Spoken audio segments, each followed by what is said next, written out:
بڑے سے بڑے رشتر و صحاب، بڑے سے بڑا بادشاہ اس دنیا سے جا چکے ہیں، تو ہم کیا ہے؟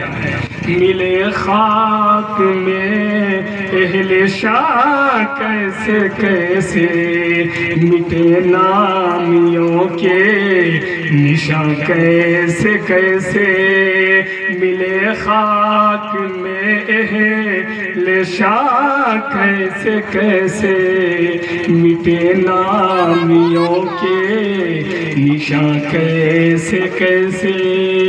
اللہ کی قسم سب کے سب کو مٹ جانا ہے، چلے جانا ہے اس دنیا سے، کچھ بھی کام نہیں آنے والا ہے۔ اس لیے جب تک حیات اللہ نے دیا ہے، جب تک زندگی اللہ نے دیا ہے، اپنے والدین کی خدمت کیجئے، اپنے والدین کے لیے دعائیں کیجئے، اپنے والدین کی خدمت سے گریز مت کیجئے، اور والدین کے لیے احسان کا معاملہ کیجئے۔ اگر بیمار ہیں تو ان کی دیکھ ریکھ کیجئے۔ آج جو ہے یہی ایمان کی بدولت تو ہے کہ مسلمان کم سے کم اپنے والدین کی خدمت کرتا ہے۔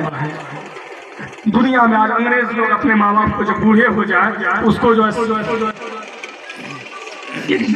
سینٹر ہوتا ہے ان لوگوں کا، وہاں پر جو ہے بوڑھا آواس وغیرہ ہوتا ہے، وہاں جا کر کے ڈال دیتے ہیں، پیسہ ان کو دیتے ہیں، کھلاؤ پلاؤ۔ کیوں؟ اس لیے کہ وہ دین سے واسطہ نہیں ہے، ان کا دین سے کوئی لینا دینا نہیں ہے اس کا۔ لیکن ہم لوگوں کو اللہ تبارک و تعالیٰ نے دین دیا ہے، اور نبی کا دین یہ کہتا ہے کہ ہم لوگوں کو خدمت کرنا ہے۔ اس لیے سبھی حضرات اپنے والدین کی خدمت کریں گے انشاءاللہ خدمت کریں گے۔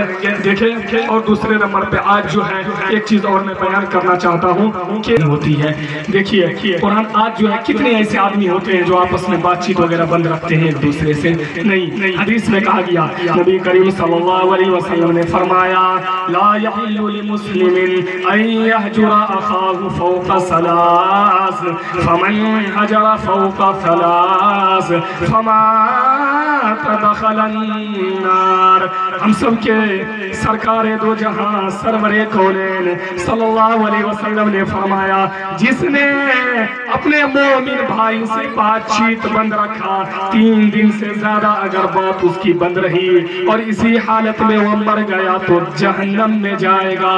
اگرچہ وہ تہجد گزار تھا، اگرچہ وہ نمازی تھا، اگرچہ اپنے لاکھوں روپیہ خرچ کر کے حج کرنے گیا ہو، حاجی ہو، قاضی ہو، نمازی ہو، 3 دن سے زیادہ اگر بھائی سے بات کرنا بند کر دیا، 3 دن سے زیادہ بند کیا، اور اس کے